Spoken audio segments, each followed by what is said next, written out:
Today I wanted to briefly touch on why we chose ducks instead of chickens or any other poultry. The main reason is there is less of a pecking order with ducks. Over the almost 2 years that we've had them, we haven't had any issues introducing new ducks to the flock, and most of our issues arise when there are just too many males. We happened to get a free female the other day. She was safely tucked away in the back of a barn because her flock mates had all been pecked off by a predator, and the owners couldn't stand seeing her meet the same fate.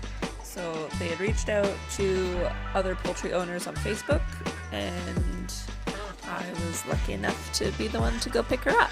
She was very excited when we brought her back to the property. Hearing all of our other ducks, she started calling out to them and vice versa. And it really didn't take long once they were in the same pen for her to kind of find her place in the group. Nobody's really following her around or picking on her.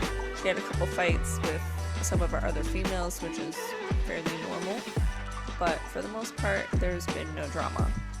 With chickens, it can be a bit more violent, and there tends to be injuries, and I really just didn't want to have to deal with that, so that's part of the reason why we chose to go the route of ducks, even though they are a lot messier.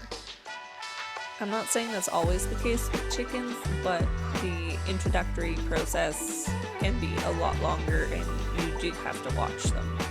Whereas I find with the breed of duck that we have, at least, that's generally not an issue.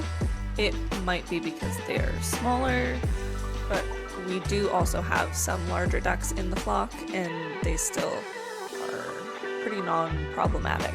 I will say that most of our issues, again, have been with excess males.